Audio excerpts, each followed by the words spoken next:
रशीशा और आज मैं आपको बताने वाली हूँ how to learn everything you study. होता है ना आपके साथ कि मैम हर स्टूडेंट की यही समस्या होती है ना कि हम पढ़ते तो है बट हमें लर्न कुछ नहीं होता है। तो आइए इस समस्या का आज हम करने वाले समाधान, और मैं जितनी भी ट्रिक्स लाई हूँ सारी साइंटिफिक ट्रिक्स है। ऐसे ही मैं उठा के आपको कुछ भी नहीं बोल देने वाली या कोई भी टिप नहीं देने वाली, ठीक है। तो इस वीडियो को एंड तक जरूर देखना और मैं जो भी टिप्स बता रही हूँ प्लीज उसको अच्छे से समझना, और अगर आपको हेल्पफुल लगे तो मुझे कमेंट सेक्शन में जरूर बताना, ठीक है। और अगर मेरे चैनल को सब्सक्राइब नहीं किया है तो क्लास 9 की complete NCERT new NCERT exploration या body from one shot series में चल रहे हैं, और क्लास 10 की कंप्लीट बायोलॉजी के लिए एज वेल एज बहुत सारे स्टडी मोटिवेशन के लिए, स्ट्रेटेजी वीडियोस के लिए चैनल को जरूर से सब्सक्राइब करें और सपोर्ट करें। तो आइए स्टार्ट करते हैं। How to learn everything to study. होता है ना कि मैम हम पढ़ते तो है बट हमारे ना उतने नंबर नहीं आ पाते, ठीक है। इसको एक कहानी से समझते हैं। कहानी में मेरे पास दो स्टूडेंट है, ठीक है।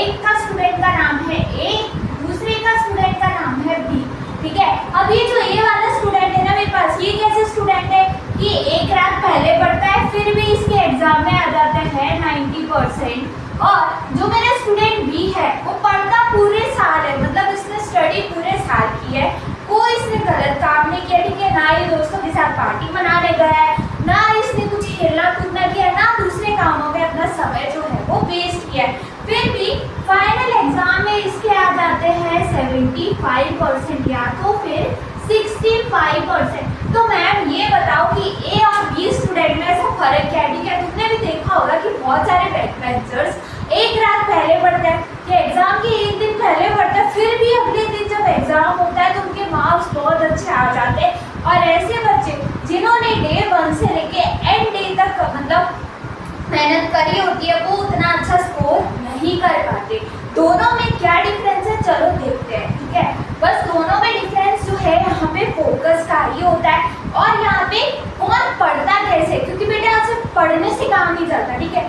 किसकी क्या स्ट्रेटेजी है, क्या टेक्निक है, उससे भी थोड़ा बहुत डिफरेंस आ जाता है, ठीक है। तो सबसे पहला मेथड जो टॉपर है यानी कि 90% वाले बच्चे ने अपनाया था वो था एक्टिव रिकॉल, ठीक है। अब एक्टिव रिकॉल कहने का मतलब क्या है कि तुमने जो भी पेज पढ़ा या जो भी टॉपिक पढ़ा, ठीक है, तुमने उसको अच्छे से पढ़ लिया, तुमने उसको अच्छे से समझ लिया। अब तुम क्या करो, अपनी जो नोटबुक है ना उसको थोड़ी देर के लिए बंद कर दो, तुम अपने दिमाग में सोचो कि मैंने क्या पढ़ा और उससे तुम्हें समझ में क्या आया, ठीक है। उसको एक पेज पे राइट डाउन करो तो तुम्हें पता चल जाएगा कि जो भी टॉपिक तुमने पढ़ा है वो तुम कितना रिकॉल कर पा रहे हो, ठीक है। तुम कितना जो है तुम उसको याद कर पा रहे हो कि मैंने क्या पढ़ा और तुम्हें कितना याद आ रहा है वो चीज़, ठीक है। तो यही होता है फर्स्ट एक्टिव रिकॉल। जल्दी से जो भी तुमने पढ़ा उसको फटाफट रिकॉल करो। सेकेंड मेथड आ रही है बेटा स्पेस रिपीटेशन की। अब स्पेस रिपीटेशन यहाँ पे कहने का मतलब ये है मेरा कि जैसे कि कोई भी टॉपिक तुमने आज पढ़ा, ठीक है। अब हम क्या करते हैं ना बच्चे, ठीक है, अक्सर हम क्या करते हैं, हमारी गलती ये होती है कि हमने कोई नया टॉपिक पढ़ा, हमने आज पढ़ा, ठीक है। अब हम उस टॉपिक को डायरेक्ट 1 मंथ के बाद यानी आफ्टर 40 डेज हम उसको खोल के देखते हैं, फिर तो भाई कैसे ही तुम्हें याद रहेगा, ठीक है।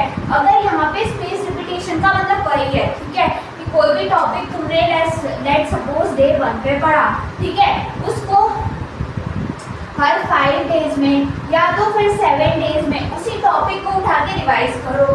देन 7 के बाद 14, देन आफ्टर 28, यानी कि तुम यहाँ पे देख पा रहे होगे 7 का गैप है, ठीक है। जैसे कोई बच्चे होते हैं ना जिनको अच्छे से याद रहता है, ठीक है, जिनकी मेमोरी थोड़ी मतलब अच्छी होती है, ठीक है, उनको याद थोड़ा जल्दी हो जाता है बेसिकली, तो वो यहाँ पे 7 डेज की गैप में भी अगर रिवाइज कर रहे हैं तो बहुत अच्छी बात है। अब कुछ ऐसे भी बच्चे होते हैं फिर जिनको याद ही नहीं रह रहा, ठीक है, तो वो हर 5 या 2 या 3 के गैप में जो भी नया टॉपिक अगर उन्होंने पढ़ा है उसको रिवाइज करते रहेंगे तो वो चीज़ आपके दिमाग में अच्छे से बैठ जाएगी, ठीक है। तो एग्जाम आने पर या एग्जाम का वो जो प्रेशर होता है ना कि एग्जाम की डायरेक्ट डेट शीट आती है तो तुम ऐसे डर जाते हो, घबरा जाते हो, तिलमिला जाते हो, है ना, वो चीज़ यहाँ पे नहीं होगी, ठीक है। तो इसीलिए स्पेस रिपीटेशन, थोड़ा स्पेस रखो बीच में और उस चीज़ को रिवाइज करो।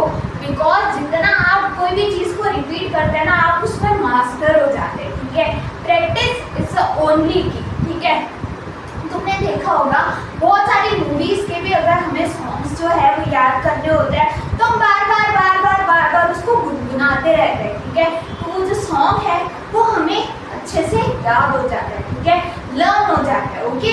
तो यहाँ पे भी सेम चीज तुम्हें करनी है, ठीक है। टीच लाइक अ टीचर, भाई खुद को ना टीचर की तरह पढ़ाओ, टीचर के पर्सपेक्टिव से, कि अगर आपको कोई नया टॉपिक लिया आपने तो आपने अपने टीचर को देखा होगा कि भाई टीचर ने कैसे हमें एक्सप्लेन किया। तो जब हम खुद को टीचर की तरह एक्सप्लेन करते हैं ना, तो वो चीज़ कहीं ना कहीं हम जब किसी को समझाते हैं तो हमारे दिमाग में वो चीज़ अच्छे से बैठ जाती है, ठीक है। स्टडिंग शॉर्ट वर्ड्स, ठीक है। स्टडिंग शॉर्ट वर्ड्स कहने का क्या मतलब है, यहाँ पे पोमोडोरो टेक्निक का यूज करो। क्या कहती है वो टेक्निक, कि जैसे 25 मिनट तक तुमने क्या करी, तुमने स्टडी करी, मैं बहुत अच्छे से यहाँ पे कोई फोन ने एकदम फोकस के साथ अच्छे से करी, ठीक है। फिर 5 मिनट तुम क्या लो, ब्रेक लो। क्या लो बेटा, ब्रेक लो। अब इस ब्रेक में तुम्हें जो भी एक्टिविटी अच्छी लगती है तुम वो करो, तुम बाहर खेले जाओ, तुम दोस्तों के साथ बातें करो, तुम्हें टीवी देखना बहुत अच्छा लगता है तो तुम वो करो।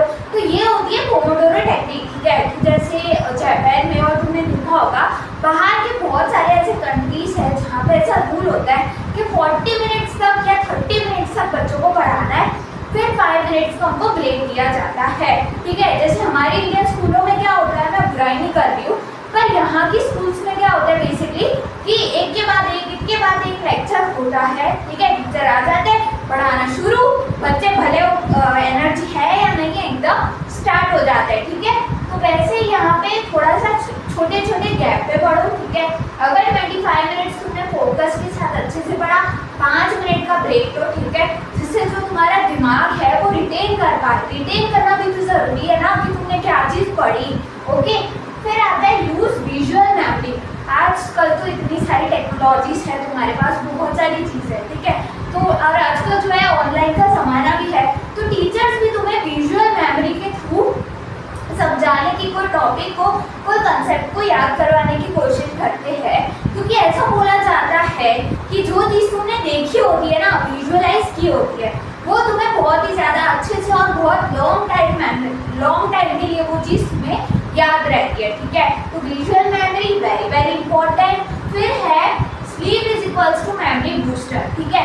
अब ये कंपटीशन वाले बच्चों के लिए भी है, एज वेल एज सभी के जो बच्चे होते हैं ना, वो क्या करते हैं, उनको लगता है कि हम पढ़ लेंगे, पढ़ते जाएंगे, हम सोएंगे नहीं तो हमारा काम चल जाएगा, ठीक है। बट ये सबसे गलत मिथ है तुम्हारा कि तुम सोओगे नहीं, तुम्हारे 90% आ जाएंगे, 95 आ जाएंगे, 100 आ जाएंगे। ऐसा नहीं होता बेटा, क्योंकि दिमाग को भी रेस्ट चाहिए ना। जैसे कोई मशीन तुम यूज़ करते हो तो हम उसको भी थोड़ा सा यूज़ करने के बाद रेस्टिंग का टाइम देता है, ठीक है।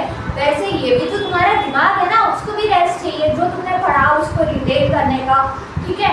उसको भी तो लॉन्ग टर्म तक उस मेमोरी को स्टोर रखना है अपने आप में। तो प्लीज़ स्लीप 7 to 8 आवर्स की स्टूडेंट लाइफ में बहुत इंपॉर्टेंट है, ठीक है। आप बाकी के समय जितना हो सके उतना पढ़िए, बट स्लीप में कोई कॉम्प्रोमाइज़ नहीं करना, क्योंकि स्लीप कॉम्प्रोमाइज़ करके अगर तुम्हें लग रहा है कि तुम्हारे 95 आ जाएंगे, तुम्हारे 100 आ जाएंगे, तो बेटा मैं बता रही हूँ ऐसा कुछ नहीं होता, ठीक है। ये बस सोसाइटी ने बना रखा है, जो सबसे बड़ा मिथ है स्टूडेंट लाइफ में। अगर तुम रात भर पढ़ते रहोगे तो तुम टॉपर से आगे निकल जाओगे, ऐसा कुछ नहीं होता है, ठीक है। फिर है यहाँ पे राइट नोट। कोई भी चीज़ है ना, उसको लिख के लर्न करो, ठीक है। क्यों?